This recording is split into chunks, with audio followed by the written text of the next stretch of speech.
Hudud taraqqiyoti avvalo inson hayotida seziladigan o'zgarishlar bilan baholanadi. Ravon yo'llar, barqaror elektr ta'minoti, ishonchli sug'orish tizimi va zamonaviy infratuzilma.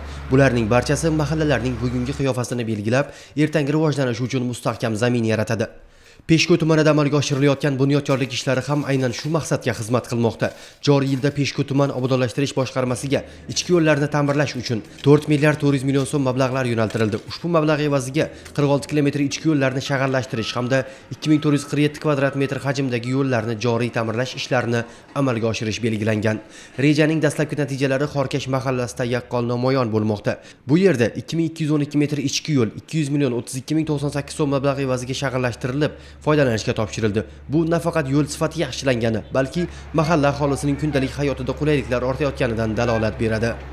O'zbekiston Respublikasi Vazirlar Mahkamasining 2024-yil 11-oktyabrdagi tegishli 615-sonli qarori bilan nafaqat Peshku tumani respublika bo'ylab tuman shahar obodonlashtirish boshqarmalariga texnikalar va ichki yo'l bo'limlari, ichki xo'jalik yo'llarini boshqarish bo'limlari tashkil etildi. 2025-yilning o'zida 4 ta maxsus texnika olib kelindi. Maxsus texnikalar avtogreyder, katok, ekskavator, pogruzchik hamda samosval maxsus texnikalar olib kelindi va tumandagi ichki xo'jalik yo'llaridagi birinchi navbatda tuproq yo'llarini shag'allashtirish ishlariga keng e'tibor berildi. Mazkur qaror bilan 4 milliard so'm byudjet mablag'lari ajratildi. Shuning hisobidan 45 kilometr tuproq yo'llar 25-yilning o'zida shag'allashtirilib va 2800 kvadratdan ortiqroq chuqurchanoq asfalt yo'llaridagi nuqsonlar tegishli tartibda asfaltlashtirib tekislandi. 2026-yilda ham biz 45 kilometrdan ortiq yo'llarni shag'allashtirishga reja qilib olganmiz. Bugungi kunga qadar ana hozirda Turkiston, Obidxo'ja, Boboxo'ja, Kiyovxo'ja, Varaxsha, Navoiy, O'zbek, Qal'a hamda mana hozir turgan mahallamiz Xorkash mahallalarida ham shag'allashtirish ishlari amalga oshirildi. Hududlarni kompleks rivojlantirish jarayonida muhandislik kommunikatsiya tarmoqlarini modernizatsiya qilish ham ustuvor yo'nalishlardan biri bo'lib qolmoqda. Qoraqalpoq mahalla fuqarolar yig'inida elektr ta'minotini yaxshilash maqsadida Arbobxo'ja qishlog'ida bitta transformator, 54 ta tayanch va 1,5 kilometr sip kabel, Mahallagija qishlog'ida esa 2 ta transformator, 63 ta tayanch hamda 950 metr sip kabel tortildi. Bu ishlar faqat yangi tarmoqlarni barpo etish emas, balki aholini sifatli va uzluksiz elektr energiyasi bilan ta'minlash orqali hududning iqtisodiy faolligini oshirishga qaratilgan muhim qadamdir. Elektr ta'minoti bo'yicha aholiga elektr energiyani yetkazib berish, yaxshilash maqsadida bir qator dasturlarni ishni boshlaganmiz.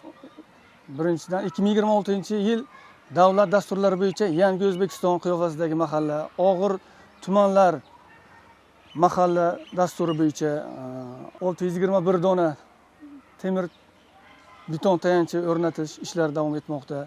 19 dona transformator punkti o'rnatish ishlari davom etmoqda. Shunga barobar hamma qishloqlarga murojaat bo'yicha ham, boshqa masalalar bo'yicha ham jadallik bilan ishni davom ettirmoqdamiz. Rivojlanishning yana bir muhim mezoni transport infratuzilmasidir. Zamdani mahallasining Ko'kchi qishlog'ida bir kontur bir mahsulot drayveri loyihasi doirasida 1 milliard 200 million so'm mablag' hisobidan mahalliy ahamiyatdagi avtomobil yo'lining 2 kilometr asfaltlashtirildi. Mazkur yo'l bugun nafaqat transport qatnovini yengillashtirmoqda, balki ishlab chiqaruvchi va iste'molchi o'rtasidagi masofani qisqartirib, hudud iqtisodiyotining uzluksiz ishlashiga xizmat qilmoqda.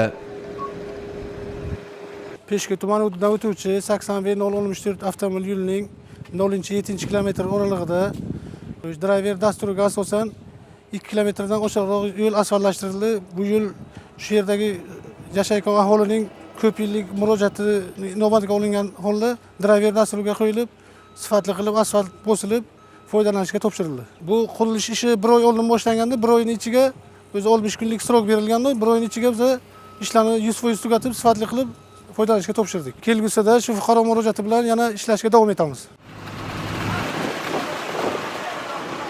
Qishloq xo'jaligi rivojlanayotgan hududlarda suv resurslaridan samarali foydalanish strategik ahamiyatga ega. Shu bois Quchoq mahallasining Mang'itlar qishlog'ida bir kontur bir mahsulot tamoyili asosida Tarnov arig'ining 1,5 kilometr qismida betonlashtirish ishlari olib borilmoqda. Mazkur loyiha suv yo'qotishlarining oldini olish, sug'orish samaradorligini oshirish hamda dehqon va fermerlarning mehnat unumdorligini yuksaltirishga xizmat qilishi bilan ahamiyatlidir.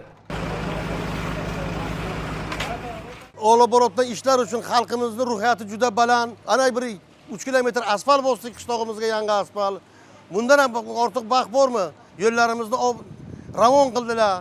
Shu ishlarni qilib o'tirgan barcha mutasaddi rahbarlarning hammasiga minnatdorchilik bildiramiz. Beton ariqlar qurilgan, ariqlarimiz to'lib suv bilan oqibdi. Ko'chalarimiz juda chiroyli asfalt qilinganidan mana shunday ishlarni tashkil qilib, rahbarlar xalqimizni chiroyli yashashini o'ylayotgan aziz insonlarimizga o'z minnatdorchiligimizni bildiraman.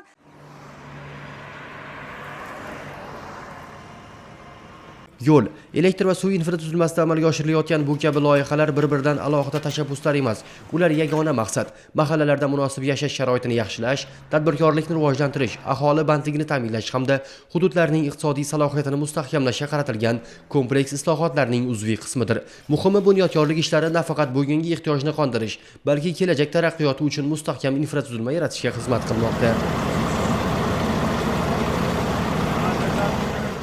Peshku tumanimiz bo'yicha Og'ir mahalla, Og'ir tuman, Yangi O'zbekiston qiyofasi mahallasi dasturi asosida 41 kilometr asfaltlashtirish yo'li uchun mablag' ajratilgan. Mana shu yo'l ishlarimiz boshlab yubordik.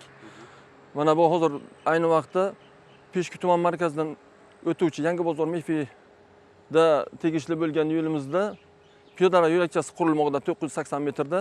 Bu amalda oshirayotgan ishlarimizni xalqimizda qulaylik yaratish maqsadida qilinayotgan ishlarimizdir. Bugun Peshku tumanida amalga oshirilayotgan har bir bunyodkorlik loyihasi ortida bitta ustuvor maqsad mujassam: inson manfaatini ta'minlash. Chunki zamonaviy infratuzilma barpo etilgan hududda tadbirkorlik rivojlanadi, ishlab chiqarish kengayadi, yangi imkoniyatlar yuzaga keladi. Eng muhimi, mahalla qiyofasidagi o'zgarishlar odamlarning ertangi kunga bo'lgan ishonchini mustahkamlaydi. Bu esa hududlarni kompleks rivojlantirish siyosatining amaliy natijasi. Yangi O'zbekiston taraqqiyot strategiyasida belgilangan maqsadlarning joylarda izchil ro'yobga chiqarilayotganining yorqin ifodasidir.